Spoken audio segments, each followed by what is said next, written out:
Hi everyone, this is Wathan Creations, and today we're making a zombie fish reading the cursed Book of the Deep.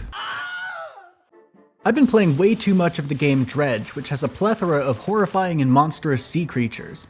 This all inspired me to make my own take on a decayed aberration. Our fish jaws get bulked out and secured with a pinch of green stuff, which was surprisingly sticky and hard to work with. I'm not sure if you're supposed to dampen your fingers with alcohol or water or something, and I couldn't be bothered to look it up, so instead I just suffered until it looked adequate. The entire skull and chunks of the skeleton are going to be bare and exposed, as if reading the terrible tome is shearing away the flesh from the body, rotting the scales and breaking the bones with every word. To help make the thinner bony bits, I'll pre-bake a selection of vertebra, ribs, and miscellaneous skeletal nonsense that the internet assures me is canon to real fish anatomy. To make the skull hollow, I'll squish a temporary ball of foil into the noggin space, then cover it with a sheet of clay, leaving the back open. Then, with the foil providing a sturdy sculpting surface, I'll carve in all of the shapes and detail to make it look proper and fishy.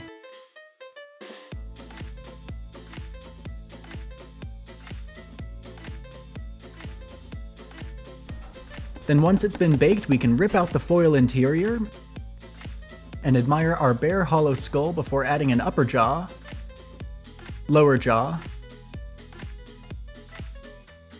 and way too many teeth. Way too many teeth. Once the teeths are toothed, we can add in some neck bones to the body before popping the head in place and baking it to save our progress so that we can get on to the fun part. I'd go crazy if I had to make all these scales by hand, so instead I'm using a little homemade texture roller to add in all that fishy texture. And once that's finished, we're on to the zombification. The best part about this is that if it looks a little bit wrong, then it's probably right. Each wound gets carved into the skin, then the edges sharpened with a loop tool to make them look gnarly and ragged, and a little bit deeper than they actually are. Then I'll poke and prod with a ball stylus and carving tool to give it all a gross, rotten fish meat texture. There were a couple spots where I carved a little bit too deep and exposed the wire on the inside of the armature, but honestly that just added to the texture and became a happy accident. One downside to the way I made this sculpture was that I kept squishing all the detail and having to remake things, but eventually I found a way to prop the fish up on these machining blocks so that I could reach all of the places that I needed to sculpt without manhandling the delicate zombie bits. I liked the idea of some sort of blood poisoning or infection marking symbols on its host, so I carved some geometric lines into various spots that I can ooze up later. Then we're on to the fins, which is where it all started coming together. I made these all off camera using pre-baked spines of translucent clay and some cause clay to get the thin membranes in between each bony protrusion. To finish off the last of the sculpting, I'll make a chunk of spine in the same way that I made the neck. Then add a little deteriorating tail. And that's our zombie fish sculpted and ready for painting. With all the non-bony bits primed white, I'll jump straight into the belly with a slightly pinkish metallic paint. I love the way that fish scales shimmer and shine, and found that mixing just a drop of ink into some silver paint and flow improver got the scale color that I was looking for. To add some color variation, I'll blend some deeper orange metallics into the ends of the fins and tail, then tickle the tips with a dark tin and gold lining. The top of the fish gets a similar treatment to the belly, but with a light blue silver instead, with the dorsal fin receiving a darker blue instead of the orange.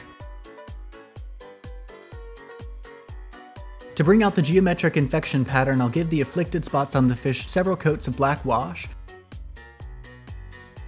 then dry brush all of the scales to bring back some texture before we start in on the zombie flesh. I'll paint the fish meat in several layers of washes, using different shades of reds, purples, and pinks to get a sort of nasty mottled appearance. Using washes helps deepen the texture and make it look extra gross, which will all be enhanced when the fish is coated in glossy wet resin. If you want to see more zombie sculptures in the future, let me know in the comments. And if you want, like and subscribe to tell YouTube that you like seeing weird people make unnecessary creepiness out of clay.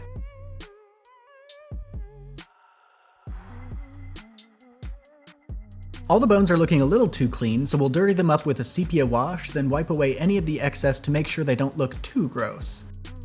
This is the ocean after all, and salt water is pretty darn corrosive. With that, our fish is done, and now it's book time. Now I know that in my rendition, it's not at all how it works in the game, but I imagine that my Book of the Deep is cursed by the elder gods to corrupt and consume all who read it. This book is made from a couple thicknesses of flexible foam, cut and glued into a book-shaped shape. But the real fun starts when we can carve some holes into the cover, and etch some Lovecraftian symbols into the pages with a hot wire cutter.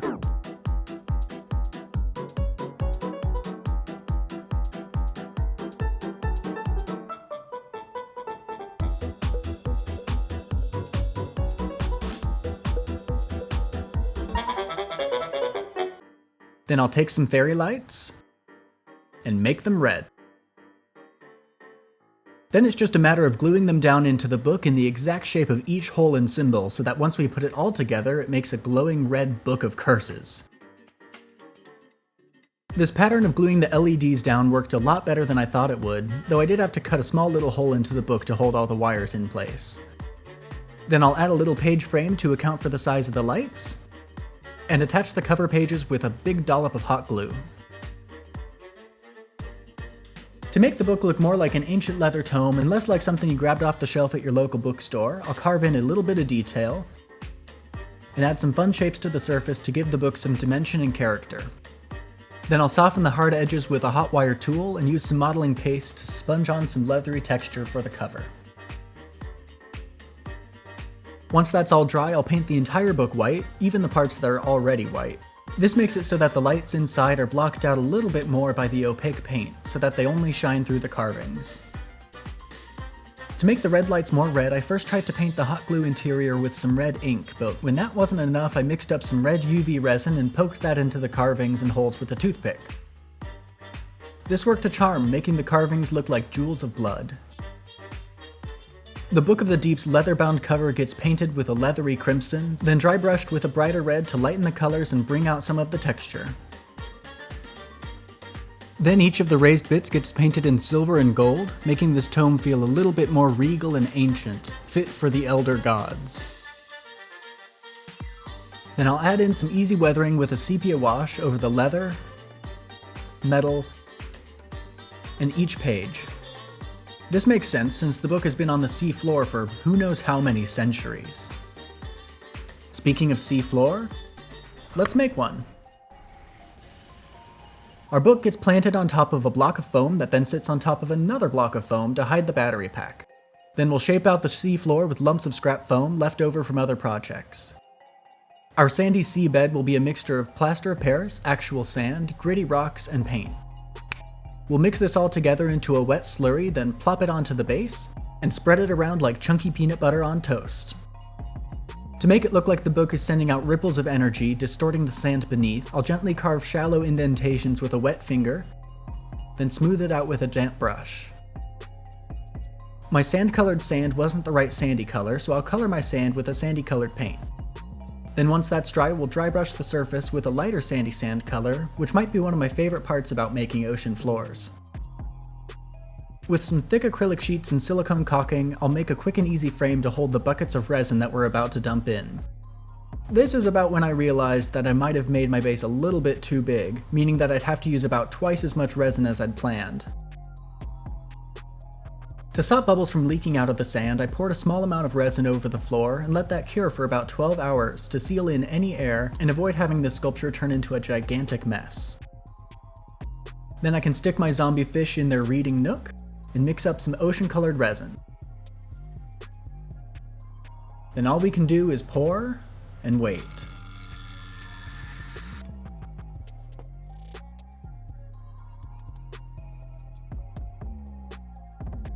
About 48 hours later, the resin is cured and I can break off the frame, which definitely went a lot smoother than the last time I tried a big resin pour. There were a few big things that still went wrong, though. Firstly, this giant random cave appeared in my base, but that's pretty easy to fix with a frame. The bigger issues were some giant bubbles around the book, as well as this really bizarre sheet that appeared in the middle of the resin, coming up from the pages. I have absolutely no idea what this is from, so if anyone in the comments has any thoughts, please let me know.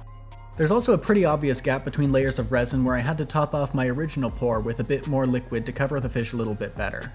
The bubbles around the book aren't great, it just means that I didn't seal it in all the way, but at least the LEDs didn't break.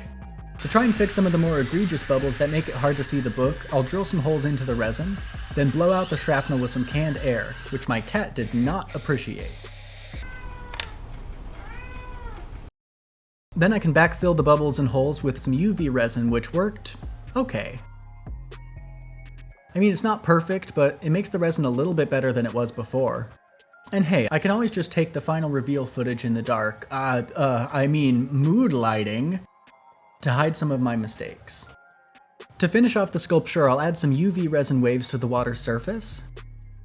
Then we'll spin on a black frame, and we're on to the final reveal.